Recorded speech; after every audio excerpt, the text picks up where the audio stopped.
கோடை காலம் தொடங்கிடுச்சு. ஏற்கனவே உச்சி வெயில் மண்டையை புழக்குது. இன்னும் 3 டிகிரி அதிகரிக்க போதும். இது வரைக்கும் வந்ததுலே இதுதான் மிக கொடுமையான கோடையாக இருக்க போகுது அப்படின்னு சொல்கிறாங்க.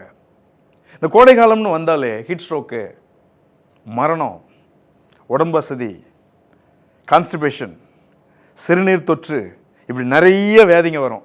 இதுக்கெல்லாம் என்னப்பா பண்ணலாம்? ஒரு சொல்யூஷன். மனித உடல் 60லேருந்து 70% தண்ணீரை கொண்டது. இந்த சதவீதம் சீராக இருக்கும்போது எந்த வியாதியும் கிடையாது. உடம்பு தன்னைத்தானே பார்த்துக்கும். இப்போ வெயில் அதிகமாக இருக்குது, இல்லை அதிகமாக வியர்க்குது, அப்போது உடம்புல இருக்கிற நீர் சத்து கொஞ்சம் வெளியில் போகுது. நீர் சத்து குறைஞ்ச உடனே உடம்பு போராட ஆரம்பிக்கும், தாகமாக வரும். அப்பையும் கண்டுக்காத போது வேர்வையை குறைக்கும், அப்போ உடம்பு இன்னும் சூடாகும். அப்போது சிறுநீருக்கு அனுப்பக்கூடிய நீரை அது கண்ட்ரோல் பண்ணும், உடம்பு இன்னும் சூடாகும். அடுத்தது பிளட்டு திண்மையாகும். இப்போ ஹார்ட் பீட் இன்க்ரீஸ் ஆகும்.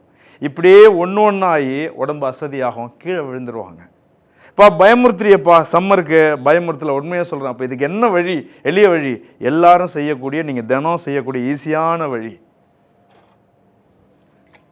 தண்ணி குடிக்கிறது தான் ஒரே வழி. அப்பப்போ கொஞ்சம் தண்ணி குடிங்க. நாள் முழுக்க மொத்தமாக 3 லிட்டர் தண்ணின்னு சொல்கிறாங்க. தாகம் எடுக்கும்போது தண்ணி குடிங்க. கொஞ்சம் நேரத்துக்கு அப்புறம் ஒரு 2 வாய் தண்ணி குடிச்சிக்கிட்டே இருங்க. தண்ணி குடிச்சிக்கிட்டே இருந்தீங்கனாலே உடம்புனுடைய நீர் சத்து சீராக இருக்கும். தண்ணி சீராக இருந்தால் உடல் நலமாக இருக்கும். தண்ணி குடிக்கிறீங்களா?